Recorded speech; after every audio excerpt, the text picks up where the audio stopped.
If you get irritated, it's not because people are difficult, it's because your heart is vulnerable. Until you learn to guard your peace, any word, gesture, or look will dominate your emotions. But there is a higher path, the path Jesus walked, where nothing and no one can steal your peace. Maybe what you call a strong personality is actually a heart asking for healing. Jesus and the peace that cannot be stolen. Jesus faced betrayal, lies, and humiliation.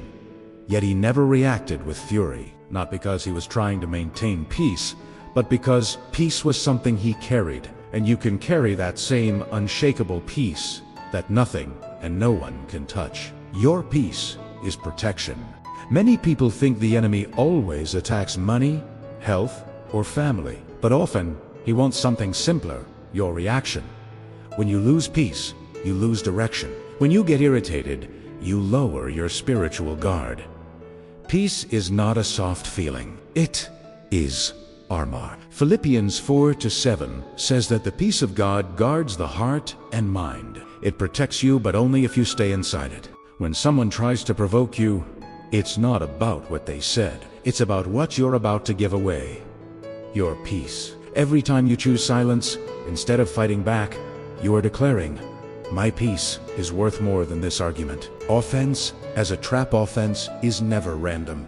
It is strategic. Jesus said it is impossible to live without facing offenses. You don't choose to be offended, but you choose to live offended. Offense traps you, makes you relive the pain, repeat the scene, mentally reconstruct what hurt you.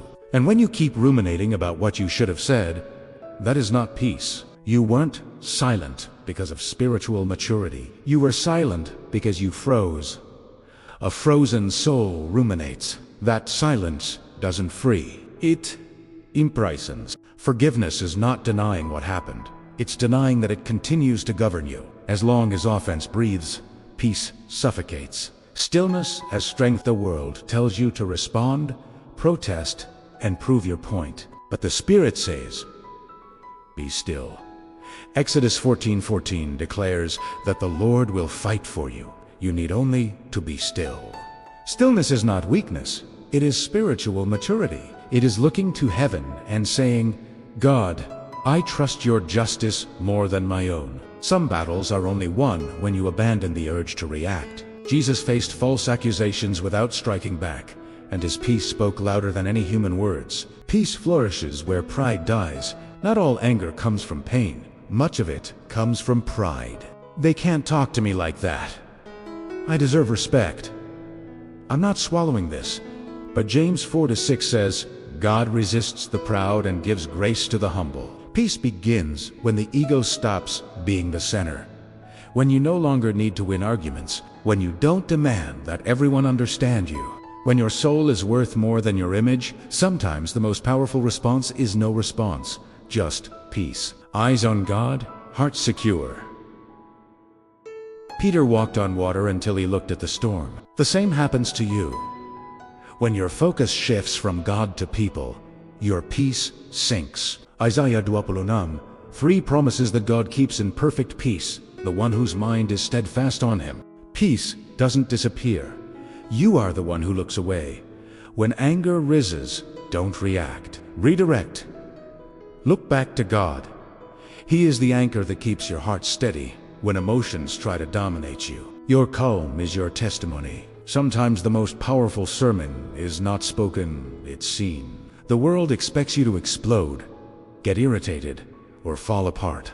But when you remain calm, your fruit preaches louder than your words. Jesus said, blessed are the peacemakers. The peace you carry reveals who you belong to. Peace is not something you find. It is something you protect. It doesn't grow from perfect days, but from the inner decisions you make in the middle of the battle. Every time you guard your heart, you become more like Christ. Before losing your temper, ask yourself, is this worth my peace?